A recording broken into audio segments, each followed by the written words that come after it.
Shalom saudara-saudara yang terkasih, jumpa lagi dalam Inspirasi Sabda Allah hari ini, Sabtu 3 September.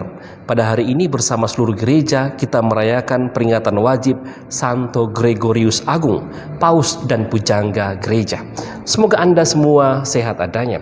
Mari kita mengawali dengan berdoa. Dalam nama Bapa dan Putra dan Roh Kudus, amin. Bapa yang maha baik, kami bersyukur kepadamu untuk rahmat yang tercurah untuk kami sampai saat ini.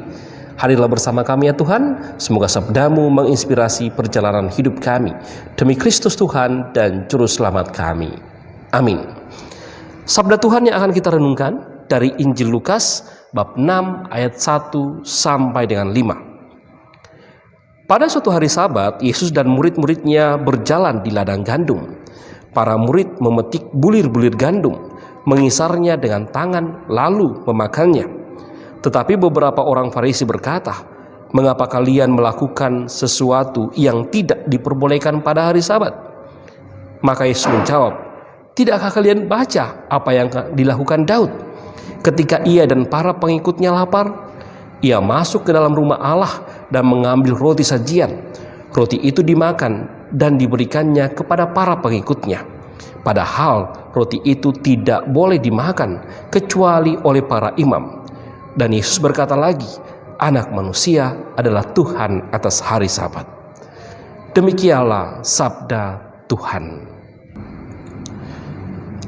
Saudara-saudara yang terkasih, jika Anda mengikuti renungan ini dalam program kita ini atau sering membaca bacaan-bacaan harian yang ditawarkan gereja, akhir-akhir ini kita mendengarkan seringkali dimunculkan perdebatan antara orang-orang Farisi dan ahli-ahli Taurat dengan Yesus. Mereka selalu berusaha untuk mencari celah untuk menyerang Yesus, untuk menjatuhkan Yesus. Termasuk juga dalam bacaan Injil hari ini. Pada hari Sabat, ketika para pengikut Yesus, para murid Yesus mengikutinya dan mereka melewati ladang gandum, mereka memetik bulir-bulir gandum dan memakannya. Tindakan itu oleh beberapa orang Farisi dianggap tindakan yang tidak menghormati hari Sabat.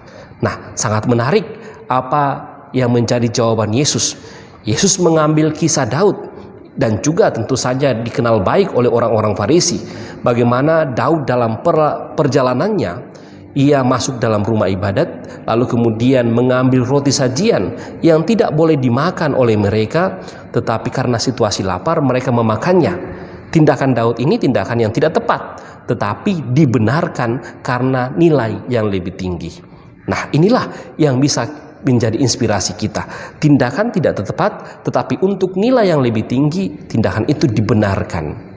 Saudara-saudara yang terkasih, Yesus mau mengatakan kepada orang-orang Farisi bahwa pada saat itu memang para murid memetik gandum pada hari Sabat, tetapi tidak serta-merta dikatakan salah, karena pada saat itu tindakan yang paling tepat adalah mengikuti Tuhan, mengikutinya untuk mendengarkan ajarannya dan memaknai kebersamaan para murid dengan Tuhan. Oleh sebab itu Yesus mengatakan, Yesus anak manusia adalah Tuhan akan hari Sabat, karena tindakan yang paling tepat pada saat itu adalah mengikuti Tuhan.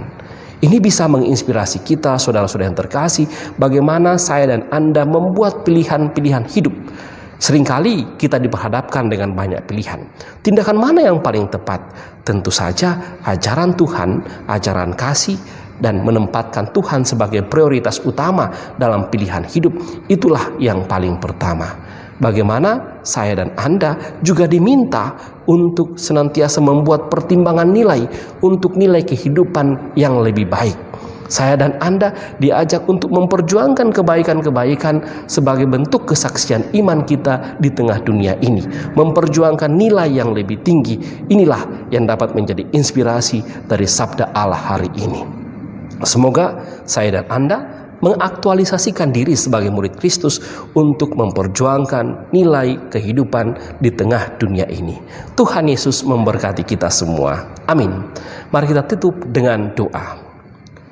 Bapa yang maha baik, kami bersyukur kepadamu karena sabdamu hari ini menginspirasi kami untuk mengaktualisasikan diri, mencari nilai yang lebih tinggi dalam kehidupan kami.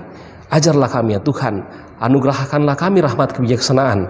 Semoga kami dalam pilihan hidup senantiasa mampu memilih nilai hidup yang lebih tinggi dan dapat menjadi saksi-saksi-Mu di tengah dunia ini.